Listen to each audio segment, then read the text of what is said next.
Hello everyone and welcome back to Nathan and Deer's Guide to Everything. Today we have another character creation video for you, and this is for Wulfgar of the tribe of the Elk, and this is the final companion of the haul I'm going to cover for now.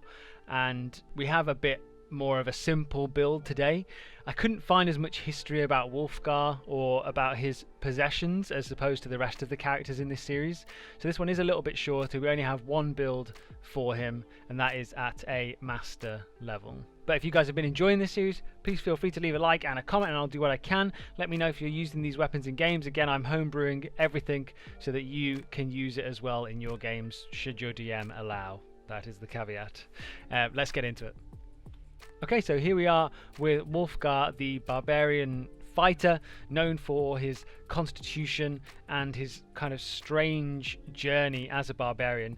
His tribe was in fact defeated by Bruenor Battlehammer and his warriors. As opposed to killing Wulfgar, Bruenor actually saw some potential in him and decided to pull him into his service for, I believe it was 5 years and a day. And in that time, in fact, Wulfgar, as a young man then, actually learned to look up to Bruenor Battlehammer.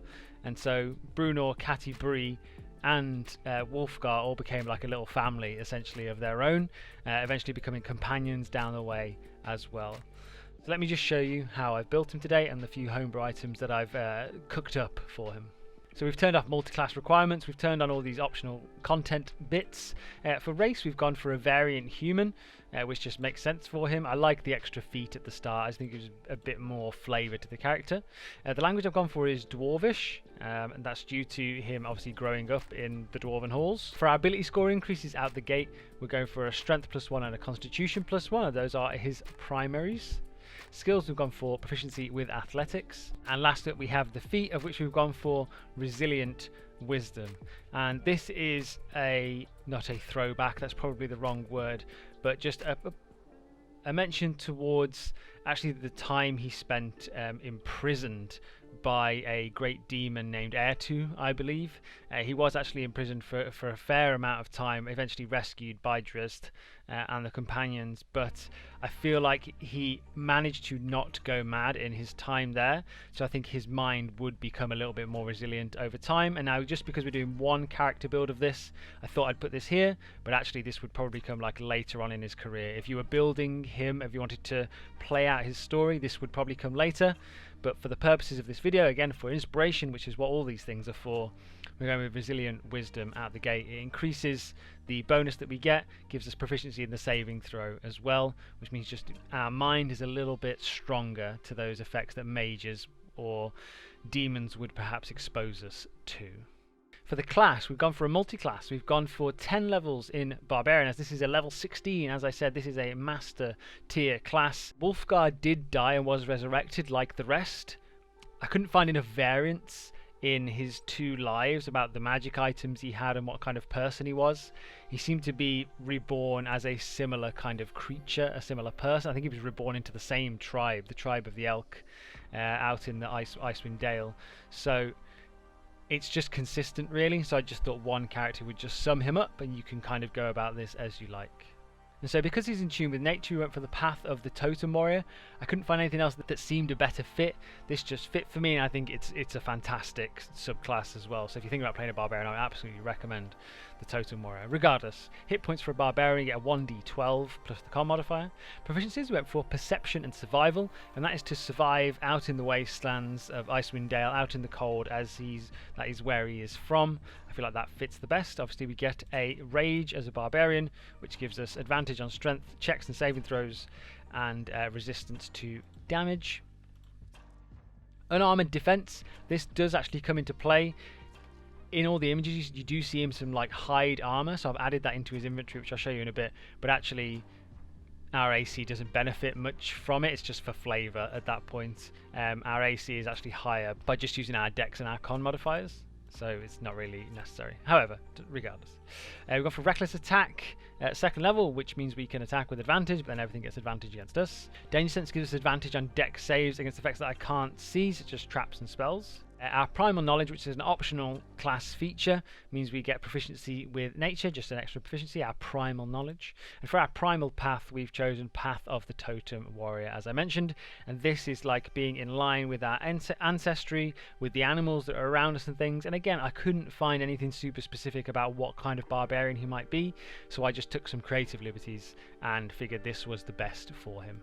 So Spirit Seeker means we can cast Beast Sense and speak with animals, but only as rituals. This is again just tunes him more with his environment, and I think that's something he'd really appreciate after being kind of pulled to and fro from all these different places over the years, growing up in the Dale and then with Brunor in the Dwarven Halls.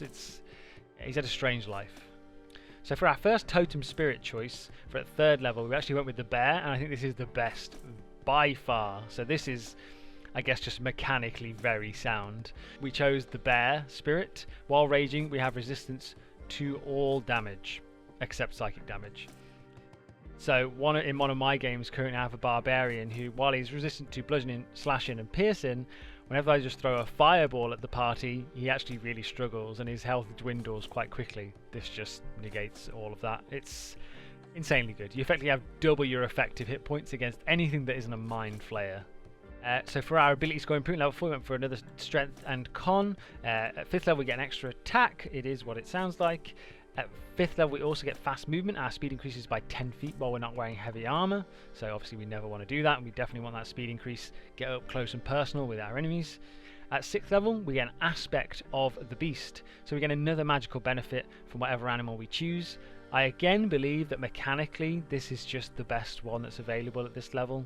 If we choose eagle, we get the eyesight of an eagle. We sit to 1 mile away with no difficulty, able to discern even fine details, as though looking at someone no more than 100 feet away from you. Additionally, dim light doesn't impose disadvantage on your wisdom perception checks. Now I imagine out in Icewind Dale the nights are very long, and I think our vision would have become attuned to something like this, maybe not quite to an eagle's level, but pretty good. And I kind of wanted Wulfgar to have this outlander nature about him, where he's not just a barbarian that hits things. He does have this survival, this awareness about him as well.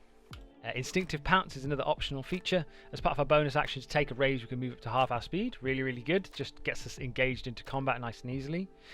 Feral Instinct. Our instincts are so honed that we have advantage on initiative rolls. So incredible. We can act normally on our first turn, even if we're surprised, as long as we choose to rage, which is incredible as well. At 8th level, we went for a feat this time around. We need to keep things close to us because that's how this character functions. Keep them close, hit them hard. Sentinel, same as Brunor from our last video. At 9th level, we get a brutal critical, which means we roll an additional damage die when we hit with a critical hit. At 10th knowledge, we get another primal knowledge feature. We went for intimidation. I just feel like his general presence, he was close to, I think they said 7 feet tall, so absolutely massive for a human. Anyway, so genuinely his very imposing presence, and I feel like you could pass this off. And if you can ask your DM, you can actually change some skill checks. So with intimidation, while you may not have the best charisma, you could choose to use your strength as your bonus for the intimidation. You're doing a feat of strength to show how scary you are, or whatever it might be. And at 10th level, we've got Spirit Walker, which means we can cast the Commune with Nature spell, which is fantastic for getting a lay of the land. And I think while this doesn't work outside of his home, I guess in Wulfgar's specific case, it just means, again, just leaning into this, really in tune with his homeland and wants to protect it. And he has many a time throughout his journeys. To round out the class, we've gone for 6 levels in Fighter, just because it seems that all of them at some point have gone through this training of being a fighter. Drizzt he kind of mixed with a ranger, but generally he is a fighter. He just uses light weapons. Wulfgar is the same, and he has this barbaric nature about him, but he is very skilled in combat as well, training with Brunor, training with Drizzt and Cattie as well. So I think their abilities may have rubbed off on him as well. So for fighter proficiencies, we get all the martial weapons and everything. For fighting style, we've actually gone with the great weapon fighting. The weapon we have is a warhammer, which means it can be wielded in 1 or 2 hands.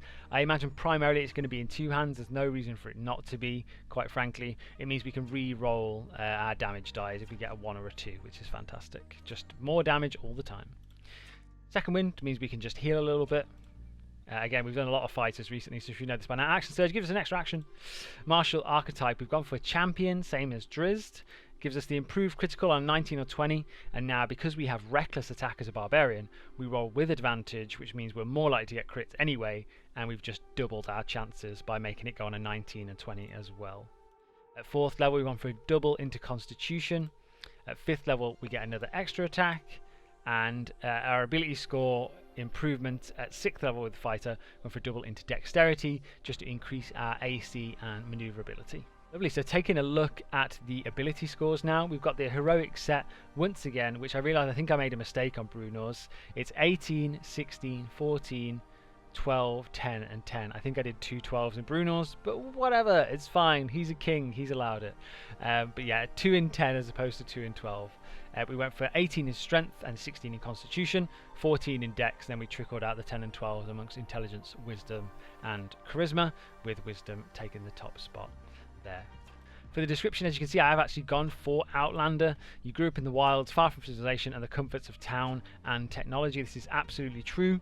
Wulfgar did initially grow up out on Icewind Dale in the tundra, essentially, and then was taken in by Brunor. So this gives us skill proficiencies with animal handling, which kind of leans into that communing with nature, being one with the world and the tribe and things like that.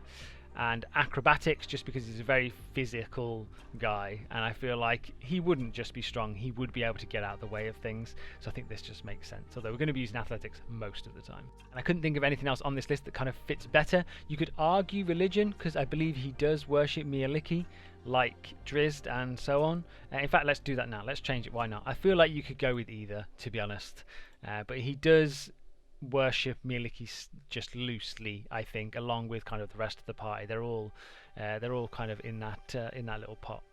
Tool proficiencies, I've gone with the horn because he does actually have a kind of warcry battle horn, and languages I've given an extra one of Undercommon from spending so much time with Drizzt, although that's not canon. I don't believe he can talk Undercommon. So now let's move into the character sheet and I'll break down his statistics and such. So as I said, we have a 20 in strength, 20 in constitution with all our improvements. This is a 16 in dexterity and the +1 to wisdom, 13 total. Our passives aren't that great. We do get a 16 in perception, which is good with our new proficiency there. Our religions are nice, +5 there. Our acrobatics is +3, so that's good enough, but our athletics is our main one at +10. So I've kind of gone through all the features a little bit already. I'll show you our armor class. So our armor class, in fact, is at 19, and that is from our unarmored bonus, which takes into account our constitution and our dexterity when it works it out if we're wearing no armor. Plus we get the +1 magic bonus of a cloak of protection, which now I will spoil. Spells, we've already gone through those. In our inventory, you can see I've added a few things, and again, all I could find, and this is obviously, I've done quite a bit of research, all I could find that he had unique items wise were Aegis Fang, his hammer that was created by Brunor, and it wasn't specifically called a Horn of Valhalla, but I think there's a very similar item in D&D, so I decided to keep the name. I just changed the gems that were in it. They found a horn encrusted with diamonds that would summon these spectral berserkers, these spirits of these berserkers, which is again why I went for this kind of totem spirit kind of vibe, because Wulfgar seems to have this connection there. But that horn also trapped the spirit of one of Brunor's friends when he became a vampire. Strange story, I know, we'll get into it now. Let's just go from the least rare to the most rare. So I went with a periaptive wound closure, and now this is just a good item for a barbarian. He was said to be very hardy. While you wear this pendant, you stabilize whenever you're dying at the start of your turn. In addition, whenever you roll a hit die to regain hit points, double the number of hit points it restores. This just means, again, if you're actually playing as a character like this, your cleric isn't using all their spells healing you. You can heal yourself out of combat without your cleric pouring all their spells into you, basically. So that's just useful. And again, this whole stabilize when you're dying, again, he spent years in a demonic prison a slave to a demon basically. So I thought this just hardiness, this resilience that he has, just fits with an item like this, and it's just good for a barbarian. I've renamed, just flavoured, a fur of protection, because in all the images you'll never see him wearing a cloak like in this image here, but you do see him wearing like a fur shawl, which keeps him warm out in the dale, out in the cold tundra. And this is a +1 bonus to AC and saving throws while we wear this cloak. It's really good. Any character could use it, and any character would benefit from it, and that's what takes our armor class up to the 19 as opposed to 18. Next up, I'll just show you that it's just a hide +3 legendary rarity, and if I take this off, you'll actually see it makes no difference to our armor class, so that is all flavor. You could just put it as not a +3, you could just put it as a non-magical one really, but I just figured by level 16 he might have something that's very, very well made. I imagine he would, in fact, being a hero of the land and whatnot. And now we do have something a little bit more fun. We have the Horn of Valhalla, the Diamond Edition, and there are a few, so make sure you look out for the Diamond one, and if you're searching for this in Homebrew, it will have a bracket, NGTE bracket after it, so you'll be able to find it without issue in the D&D Beyond Homebrew section. You can use an action to blow this horn. In response, 2d4 +3 warrior spirits from Valhalla appear within 60 feet of you. They use the statistics of a berserker, and they return to Valhalla after 1 hour, or when they drop to 0 hit points. So you'll be able to find the statistics and stuff for those. They are in the basic rule set. You don't need anything crazy to find those statistics, so anyone should be able to use this. And once you use the horn, you can't use it again for another 7 days. And this comes from a horn that Wulfgar found and eventually actually gave to Brunor. And I specifically left it out of Brunor's character sheet because he already had loads of magical items and Wulfgar was lacking. So I thought I'd save it for Wulfgar's character here. Additionally, the trapped essence of the vampire dwarf Thibbledorf Puent is summoned, adorned in sharp and squeaking gutbuster armor. He uses the statistics of a bandit captain. He returns to Valhalla the same as the others. And I will put a picture of I found of Thibbledorf Puent on the screen now. He looks like a crazy guy with this really spiked, awesome, like monster hunter looking armor, but it just looks amazing. Just a caveat with this: if you blow the horn without having proficiency in all medium armor, the summoned creatures attack you. Thankfully, both Wulfgar and Brunor do, so the creatures will not attack you, but bear that in mind if you manage to get this in one of your games. And now we have Aegis Fang, the warhammer crafted specifically for Wulfgar by Brunor Battlehammer. This weapon was cold forged mithril with an adamantite shaft and coated in diamonds and then engraved and inscripted with all the dwarven gods just all over it. It is a gorgeous weapon. Again, there should be an image on screen now of the official depiction of it. It's absolutely gorgeous, and damn is it powerful. Let me talk you through this one. So this is a +3 magical weapon, that's +2 to attack and to damage rolls.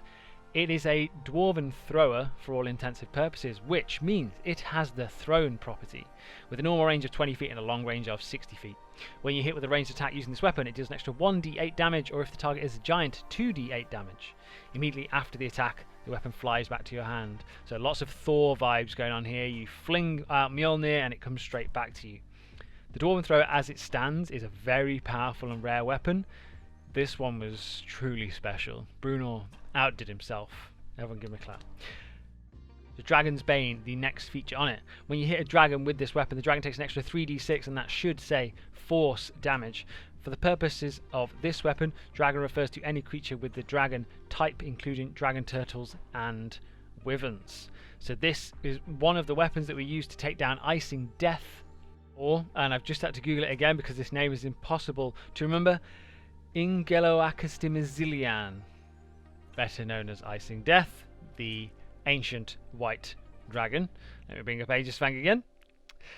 So yeah, the idea is that he used this weapon to defeat that kind of creature, therefore I believe it would have some power to defeat a dragon left within it. It is an artifact weapon after all. It also has the Morden Salmon's Blessing, which is the collective word for all of the dwarven gods, the dwarven pantheon, I guess, Morden Salmon, headed up by Moradin the Allhammer. While attuned to this weapon, you gain the following benefits. Your constitution score increases by 2, as does your maximum for that score, and actually that is not showing currently on our character sheet. It should be at 22, so let me adjust that right now. I will fix these magic items before they go out, I swear. +2. Bang, there we go. Look at that. Huge increase in everything. That gives us a 20 in armor class as well. All these things. I'm terrible at this. Honestly, this whole character sheet is broken. No. It'll work, trust me, by the time it gets to you. Constitution score increases by 2, as does your maximum for that score, so we are damn hardy. You have advantage on saving throws against poison, and you have resistance against poison damage. You have dark vision out to a range of 60 feet. You can speak, read, and write Dwarvish if you couldn't already. And whenever you take the dodge action in combat, you can spend 1 hit die to heal yourself. Roll the die, add your Constitution modifier, and regain a number of hit points equal to the total. Super powerful, all inspired by dwarven items that I could find within the game already. It just gives it this extra flavour that genuinely Bruno cared a lot about this weapon and cared a lot for Wulfgar and wanted to keep him safe. Being able to dodge and heal, huge, absolutely huge for a barbarian. I didn't even know this thing existed. I believe that's straight from the Dwarven Fortitude feat. Incredible. But that brings this, what I thought was going to be shorter, but actually by the time we're on my phone here, it's looking like it's going to be about the same length as a normal one. Anyway, video. Yeah, it brings us to the end. So like and comment if you enjoyed this. Thank you so much. This has been Nathrandir's Guide to Everything. This has been another character creation. I'm working on some really fun stuff. So thank you to all the new people that have subscribed. And if you've made any video requests, I am working on them, I promise. I'm just getting through it. I work full time as well, so I'm just trying to do as much as I can when I can. And also, of course, I'm playing D&D on the evenings, so what are you going to do? But yeah, I won't ramble anymore. Please subscribe if you haven't already. We've still got that huge 85% of you are not subscribed that are watching my videos. Please subscribe. Help a new YouTuber out. I'd love to do this more. So yeah, it would really help out if you did. Thank you so much for watching. I'll see you in the next one. Bye-bye.